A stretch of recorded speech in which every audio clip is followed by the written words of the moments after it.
Olá, meus queridos amigos, meus queridos confrades do Centro Espírita Antônio de Oliveira.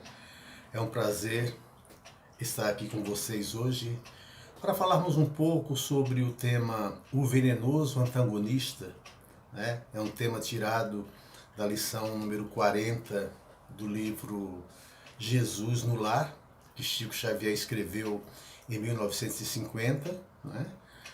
Aliás, o espírito Neio Lúcio escreveu pelas mãos dadivosas de Chico, Jesus no Lar. E a mensagem 40 tem como título O Venenoso Antagonista. E é sobre isso que nós vamos falar um pouco hoje. Como sempre, vamos iniciar com uma pequena prece para que possamos nos conectar com a divindade, com Deus, com o sagrado que existe fora, que existe sobretudo dentro de nós. Cerrando levemente os nossos olhos e rogando ao Pai as suas bênçãos, entrando na presença de Deus para agradecer o dom da vida, agradecer pelas oportunidades que Ele tem nos dado, agradecer por ter nos enviado Jesus, o mensageiro divino, o único caminho que conduz ao Pai, e permitir que os benfeitores espirituais estejam sempre conosco, a nos sustentar na caminhada e a nos intuir no caminho do amor, no caminho do bem. E é nessa certeza, na certeza de que estamos envolvidos pela espiritualidade maior, na presença amiga do Cristo Jesus, pois é em nome dele que estamos realizando essa tarefa, né? E sobre as bênçãos de Deus, pedimos licença para iniciar então a palestra de hoje. Que assim seja e graças a Deus. Primeiro centro espírita, o primeiro evangelho no lar que aconteceu na terra, acontecia na casa de Simão Pedro, em Cafarnaum, porquanto é sabido que Jesus, quando iniciou o seu ministério, ele ficou hospedado na casa de Pedro, em Cafarnaum, durante os 3 anos da sua estadia naquelas plagas da Palestina. E todas as noites, Neio Lúcio, o espírito, ele nos conta que o mestre se reunia ali com seus apóstolos e acontecia na casa de Pedro mais ou menos como uma reunião de psicoterapia de grupo, onde os envolvidos, os apóstolos, né, davam seus depoimentos, contavam suas histórias, suas mazelas, seus problemas, e o mestre divino, o divino amigo, o Cristo de Deus, né, consolava a todos com seu verbo fácil, com seu verbo divino. Conta Neio Lúcio que certa noite Filipe contava da sua história, contava da sua vida, com muita angústia, com muito desespero, falando dos seus problemas, de forma muito angustiante, ao ponto de contagiar todos os presentes. Eles ficaram entristecidos com o depoimento de Filipe. Pedro, então, pergunta ao mestre para que ele fale um pouco sobre as tentações, porque era isso que ocorria com Filipe. Jesus, então, conta a seguinte história, a seguinte parábola. O Senhor, Deus, queria um grupo de pessoas na terra para trabalhar para Ele. E chegou em uma cidade turbulenta, uma cidade pervertida, onde encontrou um núcleo, uma família de bem, uma família que vivia praticando o amor e a caridade. E aquela família, então, foi a escolhida por Deus para desenvolver uma tarefa. Logo, aquela família, então, desenvolveu um trabalho caridoso, né? Ficou funcionando mais ou menos aquela casa, daquela família, como um centro espírita. E eles trabalhavam, ajudavam as pessoas, desenvolviam a caridade com muito apreço, com muito esmero, com muito amor, né? Mas o anjo das trevas, o inimigo, estava sempre sondando por perto, né? Então, mandou para eles para tentar desestruturar aquele núcleo, aquele núcleo de caridade, aquele núcleo de amor, como se fosse um centro espírita hoje, o espírito da maledicência tentou destruir aquele núcleo com a maledicência. Mas aquele grupo continuou firme, continuou perseverante na senda do amor e da caridade. Não se deixaram abater pelas maledicências que lhes atingiam, não é?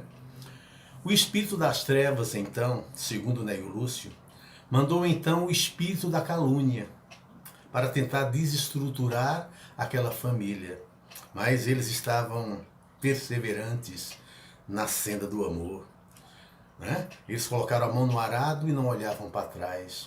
A maledicência e a calúnia, então, não conseguiram derrotá-los. O espírito, então, das trevas mandou a pobreza, para que a pobreza os desanimasse. Mas parece que a pobreza não os desanimou, pelo contrário, motivou eles mais ainda a desenvolver e a continuarem desenvolvendo a caridade. Mandou então o espírito das trevas, o espírito da riqueza, mas nem assim aquele núcleo amoroso se desestruturou e continuou perseverante na senda do amor a serviço de Deus. Mandou então o espírito das trevas, o espírito da vaidade.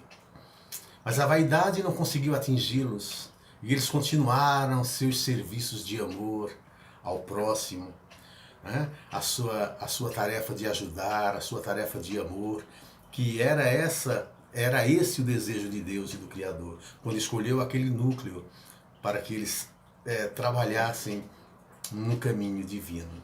Pois bem, então o espírito das trevas mandou então o espírito da tristeza. Então o chefe daquela casa, daquele núcleo, começou a ficar triste sem saber por quê, sem saber de onde vinha aquela tristeza. E começou a ouvir a obsessão na sua mente, como se uma voz lhe dissesse: você é um pecador, você é uma pessoa que vive no pecado, como uma pessoa que não consegue perdoar como se deve, amar como se deve, como uma pessoa que é pecadora, como uma pessoa que vive no pecado, se arvora a viver uma vida de santidade? Não. Olhe para você, você é um pecador, você não pode viver essa vida de santidade. Você está enganando a quem? A você mesmo? E aquela voz na sua consciência, como a lhe falar estas coisas, aproveitando os seus momentos de tristeza, começou a afetar-lhe. Começou a afetar-lhe e o chefe daquele clã, e o chefe daquela casa começou a ficar desanimado, abatido, carcomido, caquético, adoeceu e morreu. A sua esposa, então, triste, desesperada com a perda do marido, não demorou muito. E ela também não aguentou o baque e acabou desencarnando também. Então, Jesus conclui que quando a gente tem mãos para o trabalho, tem disposição para o trabalho, a tristeza não pode nos abater. A tristeza não pode nos abater, não podemos deixar que a tristeza tome conta do nosso ser. Porque uma tristeza de vez em quando é uma coisa natural. As pessoas ficam tristes de vez em quando. Mas isso precisa passar logo. Não devemos deixar que a tristeza faça guarida em nenhum de nós, ao ponto de nos desanimar da senda do amor, ao ponto de nos desanimar no trabalho da caridade, no caminho espiritual que abraçamos. De vez em quando um pouco de tristeza pode acontecer com qualquer um de nós, mas não devemos deixar nos abater. A palavra entusiasmo, a origem etimológica dessa palavra entusiasmo significa Deus em nós. Uma pessoa entusiasmada, é uma pessoa cheia de fé, de esperança, de Deus em si. É a manifestação do próprio Deus dentro da gente. Mas a pessoa desanimada é uma pessoa sem ânimo, sem alma, né? É uma pessoa sem Deus. Embora Deus esteja presente, é uma pessoa afastada de Deus, desanimada, animada de ânima, de alma, como se não tivesse alma aquele ser. Então, uma pessoa desanimada é uma pessoa ausente de Deus. Uma pessoa entusiasmada pela própria origem etimológica da palavra é uma pessoa cheia de Deus, que os irmãos evangélicos chamam pessoa cheia do Espírito Santo. Uma pessoa para cima, uma pessoa entusiasmada, uma pessoa de alto astral, com sempre uma boa palavra para falar, um bom ânimo para seguir em frente, tendo sempre bom ânimo na sua caminhada, amando de paixão o serviço que abraçou, a caridade, o ato de ajudar a levantar o caído, ter prazer nesta tarefa divina, não é? E a gente observa nessa pequena história que Jesus contou, né, dentro do lar de Pedro, que as outras coisas, os outros artifícios que o inimigo tentou achar para entrar na vida daquele homem e destruir aquele trabalho divino, não surtiu efeito, porque eles estavam atentos e entusiasmados no trabalho que eles faziam. Mas a tristeza, quando o abateu, foi a brecha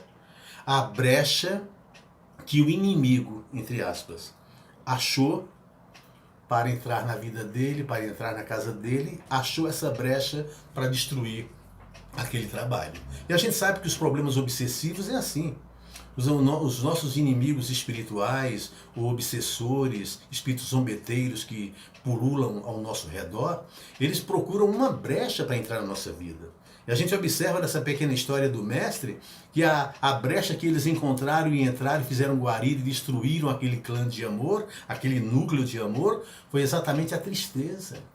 A tristeza que abate, a tristeza que nos conduz a baixa autoestima. Quem sou eu? Que miserável eu sou? Que pecador que eu sou? Como que eu vou realizar um trabalho desse se eu sou mais pecador que os demais? Né? E isso nos abate. Claro, todos nós somos pecadores, mas não somos só pecadores, é como a Igreja Católica fala sempre, nós somos um povo santo e pecador. Não existe ninguém tão santo, nem ninguém tão mau.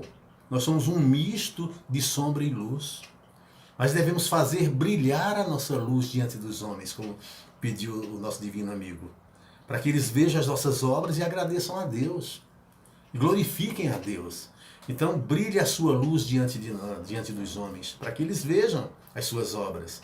Então se Jesus disse brilhe a sua luz, é porque existe luz para brilhar. A gente precisa fazer brilhar a nossa luz e não nos deixar abater vivendo com a sombra que ainda habita dentro de nós. Não, a sombra não tem força contra a luz, mas a luz tem um poder irresistível com a sombra. Então é desse lado que devemos enveredar a nossa vida, a nossa caminhada. Porque aonde tem sombra, se eu acender uma luz, se eu acender um fósforo, aquela sombra se abate, aquela sombra se acaba. Então a gente precisa ficar sempre entusiasmado, permitir que Deus habite sempre em nós e se manifeste dentro de nós mesmos, E fechar as brechas, a brecha da tristeza, da autopiedade, da baixa autoestima. Nós somos filhos de Deus. Quiseram nos ensinar o tempo todo que nós somos feitos do barro, nosso corpo, sim, das propriedades do planeta Terra, mas nós, enquanto espírito, somos filhos da luz das estrelas, da luz altíssima, do Deus Altíssimos. Está escrito na Bíblia que somos feitos à imagem e semelhança de Deus. Sabe por